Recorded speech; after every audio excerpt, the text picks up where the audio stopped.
Channel BEd वाले। तो आज की इस वीडियो में हम यहाँ पे डिस्कस करने वाले हैं गार्डनर की थ्योरी की, यानी गार्डनर का बहुबुद्धि सिद्धांत। सबसे पहले यूनिफैक्टर थ्योरी आई, यानी एक बुद्धि सिद्धांत, जिसे दिया था अल्फ्रेड बिने ने। उसके बाद 1904 में स्पीयरमैन आए, उन्होंने द्विबुद्धि सिद्धांत दिया। उसके बाद त्रिबुद्धि सिद्धांत स्टर्न ने दिया था, ठीक है, विलियम स्टर्नबर्ग ने। उसके बाद अगर हम बात करें तो समूह कार्य सिद्धांत लुइस थर्स्टन द्वारा दिया गया था। उन्होंने 7 प्राइमरी मेंटल एबिलिटी की बात की थी। उन सबको भी अलग से डिस्कस करेंगे। तो यहाँ पे हम बात करने वाले हैं गार्डनर के बहुबुद्धि सिद्धांत की। इन्होंने कहा कि बुद्धि एक फैक्टर नहीं, मतलब बहुबुद्धि है। एक इंसान में बहुत सारी बुद्धियाँ हो सकती हैं, इनका मानना था। ये कहते थे कि किसी कोई भी मनुष्य है, उसके अंदर एक से ज़्यादा अगर उसके ब्रेन का एक भाग डैमेज हो जाता है तो उसका जो दूसरा वाला भाग है वो सही रहेगा। ज़रूरी नहीं है कि सारी ही, अगर उसके मस्तिष्क में चोट लग गई है तो उसकी सारी ही जो बुद्धियां हैं वो नष्ट हो जाए, ऐसा नहीं कहते थे ये। इन्होंने 1983 में एक बुक लिखी थी, फ्रेम्स ऑफ माइंड। उसमें इन्होंने 8 तरीके की बुद्धि की बात की थी, ठीक है। इसलिए इनके सिद्धांत को बहुबुद्धि सिद्धांत कहा जाता है। देखिए, देने को इन्होंने 11 और 12 भी दिए हैं, लेकिन हम लेके चलेंगे इनके प्रकारों को 8, ठीक। चलिए देखते हैं। अगर हम देखें तो बुद्धि के स्वरूप को जानने के लिए अनेक मनोवैज्ञानिकों ने अपने प्रयोगों तथा अनुसंधानों के आधार पर बुद्धि के सिद्धांतों का प्रतिपादन किया। थॉर्नडाइक ने 3 प्रकार की बुद्धियां बताई हैं, जबकि थर्स्टन ने 7 प्रकार की और केली ने बुद्धि के 9 कारकों का उल्लेख किया है। देखिए, ये सारे हमारे मनोवैज्ञानिक हैं। इन्होंने अपनी अपनी अकॉर्डिंग बुद्धि को एक्सप्लेन किया है कि बुद्धि क्या है। अब बुद्धि है क्या, अगर कोई पूछने बैठ ही जाए कि बुद्धि क्या है, तो सिंपल से शब्दों में हम कह सकते हैं कि समस्याओं का समाधान करने और हमें अपने इन्वायरमेंट के साथ अडेप्ट करने की क्षमता को ही हम बुद्धि कहते हैं। इंटेलिजियर शब्द से बनी है, जिसका अर्थ निकल के सीधा साधा आता है जानने की जो क्षमता है, ठीक है। किसी भी चीज़ को समझने की जो क्षमता है उसको हम बुद्धि कह देते हैं। और भी कई तरीके से इसको एक्सप्लेन किया जा सकता है। अगर हम देखें तो दुर्घटनाग्रस्त होने पर जो मस्तिष्क के कुछ हिस्से काम करते रहते हैं, जबकि कुछ हिस्से नष्ट हो जाते हैं, जो इस बात की ओर इंगित करता है कि जो बुद्धि है, बुद्धि के कई भाग होते हैं। मतलब इन्होंने इसे मेजर करना संभव नहीं, मतलब पॉसिबल नहीं है। लेकिन इनका मानना था, इन जो मनोवैज्ञानिक है उनका मानना था कि अगर बुद्धि का एक पार्ट जो है वो डैमेज हो जाता है, फिर भी हमारे मस्तिष्क के कुछ भाग जो है वो काम करते रहते हैं। इसी प्रकार बुद्धि को अलग अलग भागों में बांटा, इसलिए इस बुद्धि को बहुबुद्धि का सिद्धांत कहा गया, ठीक है। ऐसे ही थॉर्नडाइक ने 3 दिए, ठीक, अभी हमने देखा ही था। इसके अतिरिक्त यह भी देखा जाता है कि अलग अलग व्यक्तियों में अलग अलग तरह की मानसिक क्षमताएं पाई जाती हैं। भाई, हर चीज़ को, एक चीज़ में इंटरेस्ट तो नहीं होगा। किसी को पेंटिंग बनाने में इंटरेस्ट है, किसी को खेलने में इंटरेस्ट है, किसी को पढ़ने में इंटरेस्ट है ना। तो ये सारी चीज़ें हैं कि हर जो मनुष्य है उसकी क्वालिटीज़ अलग है, हर किसी की पर्सनैलिटी अलग है, तो उसमें अलग अलग इंटरेस्ट भी होंगे। तो उस अकॉर्डिंग क्या है, सभी की मानसिक क्षमताएं अलग अलग पाई जाती हैं। महान गणितज्ञ रामानुजन इस सिद्धांत में सटीक उदाहरण है, जो गणित में असाधारण योग्यता के धनी थे, लेकिन इंटर की परीक्षा में अन्य विषयों में उत्तीर्ण हो गए थे। बुद्धि के बहु पहलू के विस्तार से अध्ययन करने में हार्वर्ड गार्डनर ने सराहनीय कार्य किया तथा न्यूरो मनोविज्ञान के क्षेत्र में किए गए अनुसंधानों के आधार पर, ये देखिए मैंने भी बताया था कि 1983 ईस्वी में क्या किया, इन्होंने बहुबुद्धि का सिद्धांत प्रतिपादित किया। इन्होंने एक थ्योरी अपनी दी थी, the theory of multiple intelligence, ठीक। इन्होंने दिया, किसमें दी थी, फ्रेम्स ऑफ माइंड में इनकी एक बुक थी, ठीक। उन्होंने क्या बताई थी, 7 प्रकार की बुद्धियों का उल्लेख किया था। देखिए, 8 मानी जाती हैं अभी, ठीक। वैसे इन्होंने देने को तो 11 और 12 भी दी हैं।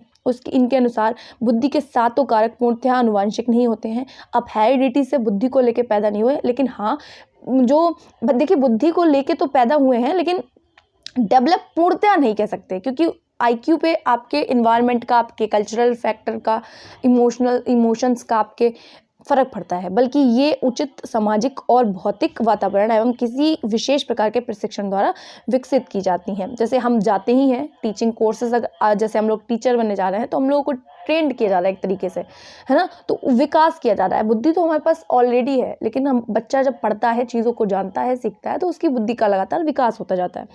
तो कह रहे हैं कि इस सिद्धांत में गार्डनर ने स्पष्ट किया है कि बुद्धि का स्वरूप एकाकी ना होकर बहुकार्यकीय होता है। उनके सिद्धांत का आधार उनके जो न्यूरो मनोवैज्ञानिक तथा मनोमितिक विधियों के क्षेत्र में किया गया शोध है। इस सिद्धांत में स्पष्टता उन कसौटियों पर भी बल दिया जाता है जिनके आधार पर ये कहा जाता है कि विशेष क्षमता एक अलग बुद्धि है, या जैसे मस्तिष्कीय जो क्षति है होने से व्यक्ति एक विशेष क्षमता यदि प्रभावित हो जाती है तो अन्य जो प्रभाव हैं, जो क्षमताएं हैं, उन पे नहीं पड़ता। जैसे मैं बोल रही थी, अगर आपके माइंड का एक पार्ट डैमेज हो जाता है तो अन्य हमारे जो पार्ट हैं, जैसे हम भाषा में अच्छा कर रहे हैं या फिर और भी, क्योंकि इन्होंने कहा है कि एक मनुष्य में कई सारी पाई जा सकती हैं। भाई कोई किसी को स्पीच देना अच्छा लग सकता है तो उसमें भाषिक बुद्धि भी हो गई, साथ साथ वो पेंटिंग भी करना उसे पसंद है तो उसके अंदर कौन सी स्पेशल भी हो गई, और भागना कूदना भी अच्छा लगता है, दौड़ना अच्छा लगता है तो स्पेशल हो गई। मतलब कई सारी बुद्धियाँ एक इंसान में पाई जा सकती हैं। ठीक, तो देखिए ये कह रहे हैं जिनके आधार पर, अब यहाँ तक तो हमने देख लिया था कि उनकी यदि प्रभाव पड़ता है, इनका प्रभाव अन्य क्षतियों पर नहीं पड़ता, तो ये उस प्रभावित क्षमता को एक अलग बुद्धि माना जाता है। देखिए गार्डनर ने अपने बहुबुद्धि सिद्धांत में यह स्पष्ट करने का प्रयास किया है कि बुद्धि की व्याख्या किसी संदर्भ विशेष के परिप्रेक्ष्य में की जानी चाहिए। उनके अनुसार बुद्धि वास्तव में संदर्भित बुद्धि होती है। गार्डनर का मानना है कि व्यक्ति में विभिन्न बुद्धियों के प्रति कुछ प्रवृत्तियां होती हैं। जैसे कह सकते हैं, इन्होंने अपना एक कोट दिया था कि बुद्धि किसी विशिष्ट सांस्कृतिक संदर्भ में जैविक प्रवृत्तियों और सीखने के अवसरों के बीच होने वाली अंतःक्रिया। ठीक कह रहे हैं, विशिष्ट संस्कृति के जो संदर्भ हैं और जो जैविक प्रवृत्तियां हैं, हेरिडिटी और एनवायरनमेंट की बात यहाँ पे भी आती है कि हम कुछ गुण जो है अपनी बुद्धि से लेते हैं, मतलब अपने माता पिता से।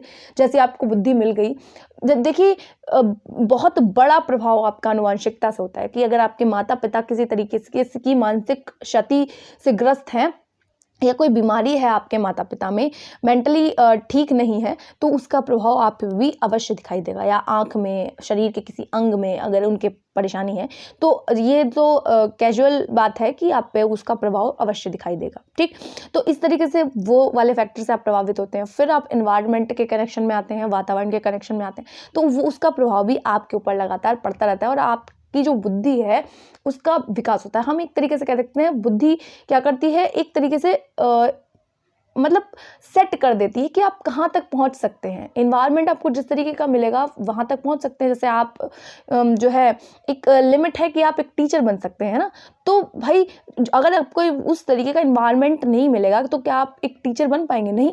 तो आपको प्रैक्टिस की और हर तरीके के उस माहौल की ज़रूरत होगी, तब आप बन पाएंगे ना। तो ये हो जाता है। अब देखिए गार्डनर द्वारा बताएगी 7 प्रकार की बुद्धि। वैसे मैंने कहा 8 है। पहली कौन सी है? भाषिक। दूसरी कौन सी है? तार्किक गणितीय बुद्धि। तीसरी कौन सी है?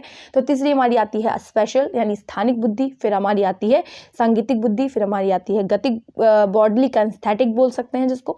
उसके बाद हम आते हैं तो अंतरावैक्तिक, अंतःवैक्तिक और प्राकृतिक बुद्धि। तो ये 8 प्रकार की हैं, इसमें 7 ही दी गई हैं, तो उन 7 को पढ़ लेंगे हम। ठीक है, तो भाषिक बुद्धि की बात करें, इस बुद्धि के द्वारा व्यक्ति अपने विचारों को भाषा की वक्पटुता से व्यक्त करने की योग्यता होती है। ऐसे लोग डिबेट्स में अच्छे होते हैं, ऐसे लोग भाषण देने में अच्छे होते हैं, सुनने में, किसी चीज़ को सुन के एक्सप्लेन करने में, किसी चीज़ को बोलने में, लिखने में, है ना, तो इन सब चीज़ों में अच्छे होते हैं। कह सकते हैं हमारे जो prime minister mister Modi ji हैं, तो वो भी, उनके अंदर भी जो लिंग्विस्टिक जो इंटेलिजेंस है वो पाई जाती है। ठीक, जैसे कुमार विश्वास जी हो गए, कोई भी हो गया जो जिसकी भाषा पे पकड़ होती है, एक तरीके से कह सकते हैं वर्ड से खेल सकते हैं ये लोग। ठीक, तो जिस व्यक्ति में ये बुद्धि अधिक होती है उसकी बोध क्षमता अर्थात भाषा सीखने की योग्यता अन्य लोगों की अपेक्षा अधिक होती है। उनका शब्दावली पर अधिकार होता है एवं वे शब्दों में संबंधित जो संबंध है वो स्थापित करके दक्षता प्राप्त करते हैं। ऐसे लोग अच्छे शिक्षक होते हैं। देखिए शिक्षकों में ज़्यादातर सभी जो बुद्धियाँ हैं वो आपको देखने को मिलेंगी, क्योंकि कह सकते हैं एक शिक्षक को बहुत ज़्यादा हर चीज़ में, हर फील्ड में काम करने की ज़रूरत होती है। तो एक अच्छा शिक्षक, अधिवक्ता, लेखक, पत्रकार, कवि, नेता, इन सभी में क्या भाषाई बुद्धि आपको ज़्यादा देखने को मिलेगी। दूसरी है गणितीय और तार्किक बुद्धि। तो इसमें हम कह सकते हैं कि यह बुद्धि व्यक्ति की तर्क शक्ति, विश्लेषण क्षमता तथा गणित की समस्याओं के हल करने में परिलक्षित होती है। इस तरह की बुद्धि वाले व्यक्ति आंकिक श्रेणियों को शीघ्रता से हल कर लेते हैं। वे संख्याओं को जोड़ना, घटाना, गुणा करना, भाग देना आदि तीव्र गति से कर लेते हैं। इस प्रकार की बुद्धि अधिकतर मनोवैज्ञानिकों और गणितज्ञों में पाई जाती है। ऐसे लोग देखिए किसी भी चीज़ को जोड़, घटाना, गुणा, भाग हो गया, जैसे नहीं कोई मैथमेटिशियन कह सकते हैं, हम साइंटिस्ट कह सकते हैं। ठीक, APJ अब्दुल कलाम हो गए या फिर श्री रामानुजम हो गए। ठीक, पाइथागोरस हो गए। तो ये सारे लोग क्या हैं, गणितीय बुद्धि है इनके अंदर, मतलब एक स्पेशल चीज़ है, मतलब किसी भी चीज़ को जल्दी से समझ लेते हैं, है ना, तो वो बात आ जाती है। उसके बाद अगर हम देखें तो तीसरा हमारा आता है स्थानिक बुद्धि। स्थानिक बुद्धि के अंतर्गत देखिए स्पेशल की अगर हम बात करें तो यानी स्थानिक बुद्धि की, तो इसमें क्या होगा, इस प्रकार की बुद्धि में दृष्टि में संसार को सही ढंग से प्रत्यक्षीकरण करने की योग्यता एवं अपने प्रत्यक्षीकरण के आधार पर संसार के पक्षों का जो पुनर्निर्माण करना है। देखिए जो हमारे गार्डनर हैं, वो गार्डनर क्या कहते हैं, तो गार्डनर का कहना ये है कि जो कुछ लोग ऐसे होते हैं जैसे जो आर्किटेक्ट होते हैं ना, तो वो अपने अंदर विजुअल इमेजेस बहुत अच्छे से बना लेते हैं। ऐसे आर्टिस्ट लोग हो गए, तो उनको पहले से पता होता है कि कौन सी चीज़ कैसे क्रिएट करनी, कि कितनी जगह में क्या क्या बनेगा। तो ये सब, और जो डॉक्टर्स होते हैं, जो सर्जन्स होते हैं, उनके अंदर भी कहीं ना कहीं स्पेशल इंटेलिजेंस यानी पाई जाती है, स्थानिक बुद्धि पाई जाती है। देखिए दृष्टिमूलक स्थानिक बुद्धि की बात करें तो विजुअल स्पेशल इंटेलिजेंस की अगर हम बात करें तो यह बुद्धि व्यक्ति की स्थानिक कल्पना शक्ति, स्थानिक चित्रों में संबंध स्थापित करने तथा प्रत्ययों का निर्माण करने की दक्षता के रूप में जानी जाती है।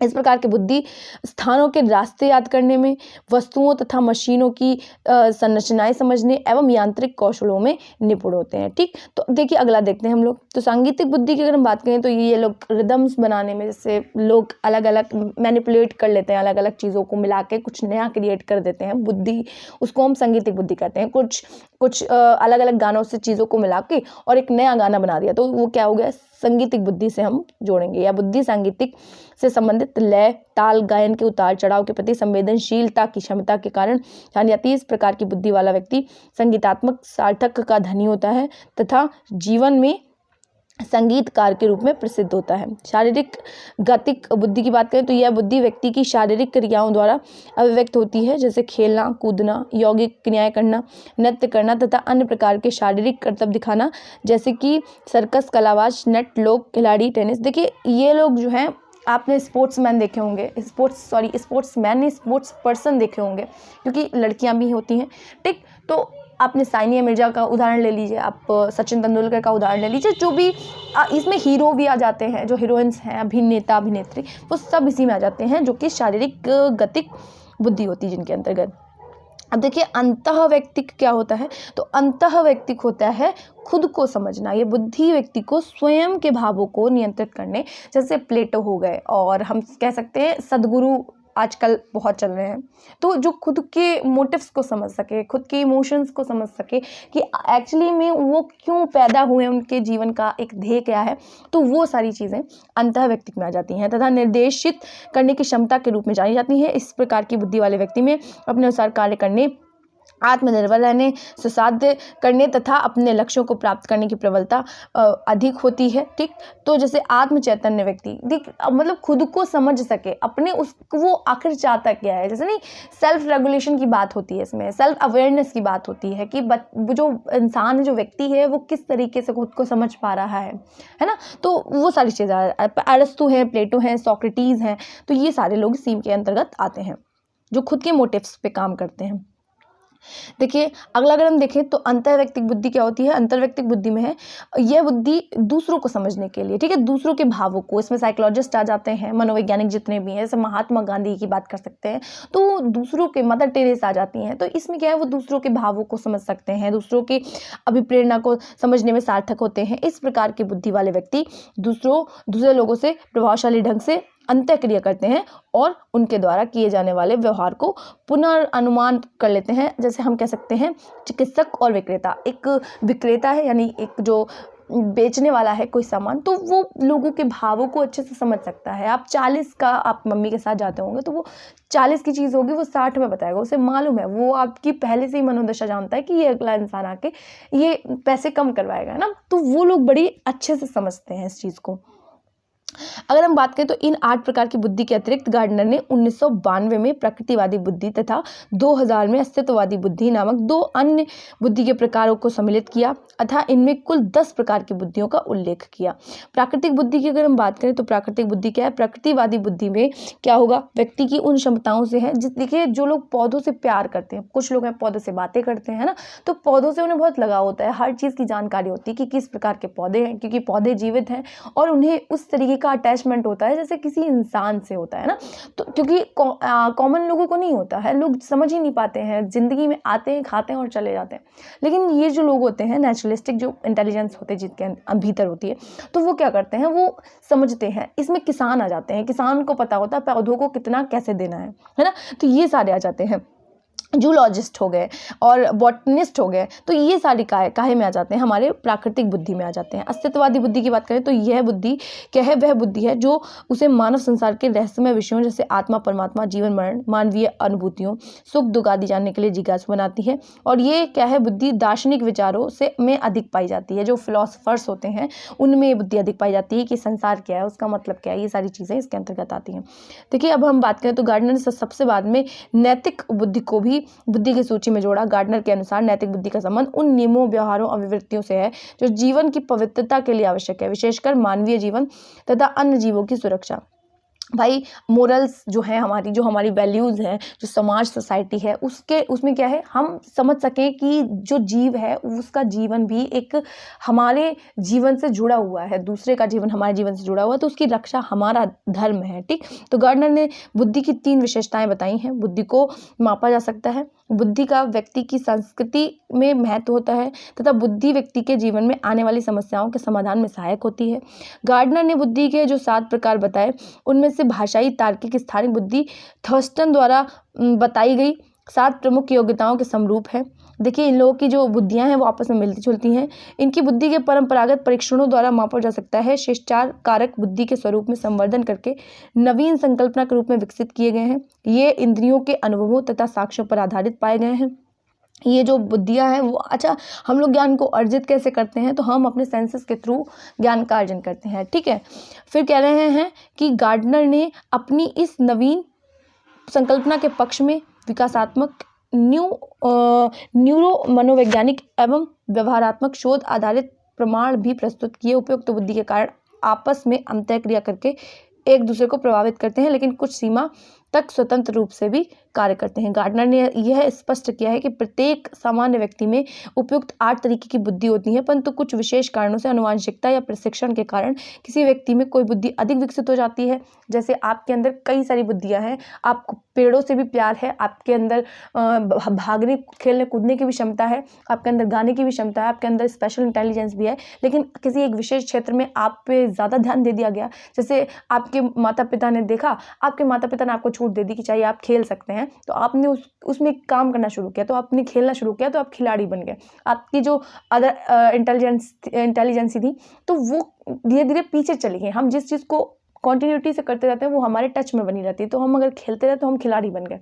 ऐसे ही अगर हम स्थानिक बुद्धि की बात करें तो अगर हम पेंटिंग करते रहे, चित्रकारी करते रहे, तो आगे हम चित्रकार बन गए। तो अगर इनका मानना था कि बुद्धियाँ सारी होती हैं, लेकिन हम एक विशेष जो फील्ड है उसमें काम करते हैं, तो उसमें हम बिल्कुल परफेक्शनिस्ट हो जाते हैं, कह सकते हैं। ठीक, तो 8 प्रकार की तरीके कह रहे हैं, ये सभी 8 तरीके की बुद्धि एक दूसरे के साथ अंतःक्रिया करती हैं, मतलब एक से संबंधित होती हैं। ऐसा नहीं है कि कोई अगर खिलाड़ी बन गया तो वो अच्छे से बोल नहीं सकता। हो सकता है कि वो खिलाड़ी होने के साथ साथ अच्छा बोल भी ले, है ना, अच्छा गा भी ले, तो ये ज़रूरी नहीं है कि होंगी नहीं।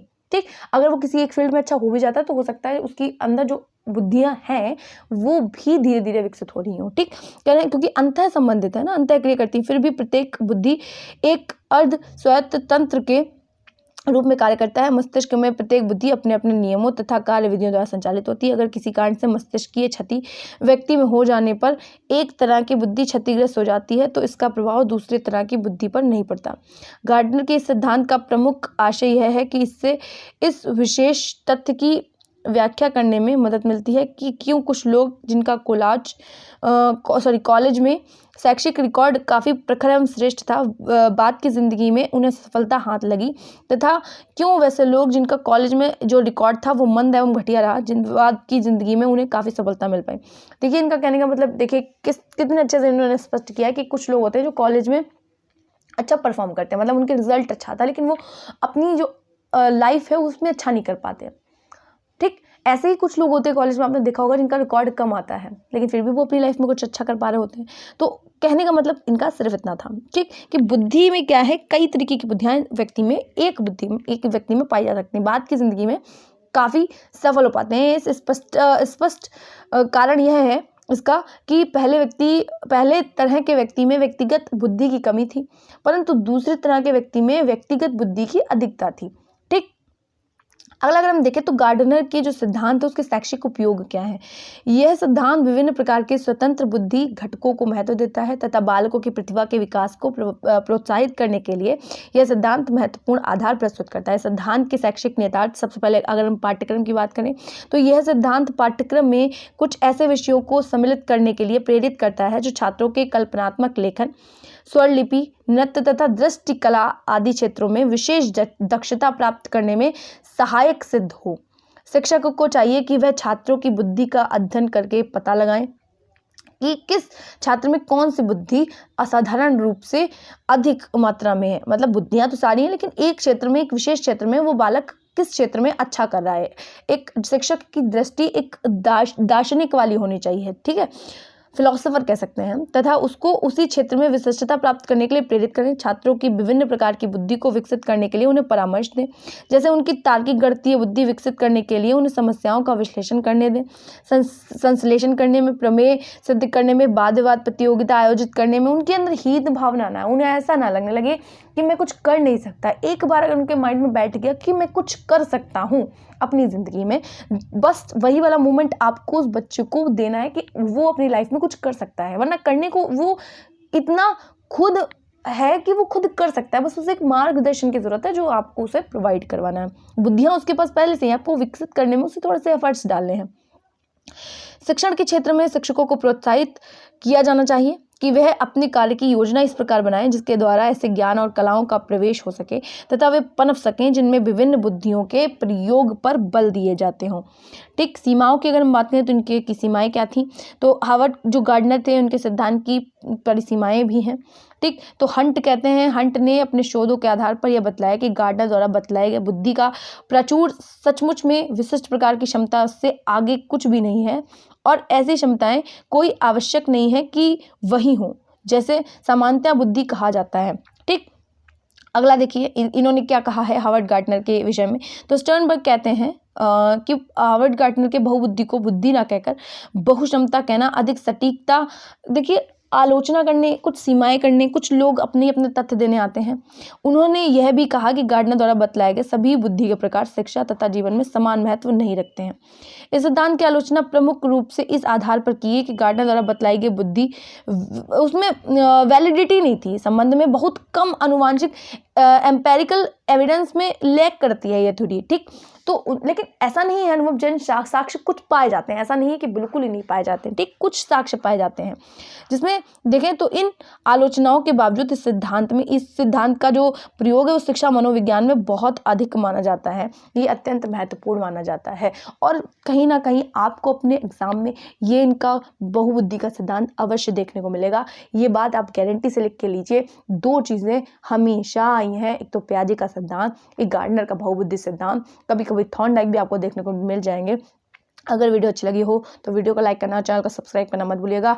इसी तरीके की वीडियोस के लिए अगर हो सका तो जल्दी ही आपको पेपर सॉल्व करके, मैं पेपरों को सॉल्व करके आप तक पहुंचाने की कोशिश करूंगी। ठीक है। वैसे तो सिलेबस की सभी जो टॉपिक है उनको टॉपिक वाइज टॉपिक में वीडियो बना दूंगी, क्योंकि कुछ प्रॉब्लम इसलिए बोर्ड पे पढ़ा नहीं पा रही हूँ इसलिए। ठीक है। मिलते हैं नेक्स्ट वीडियो में।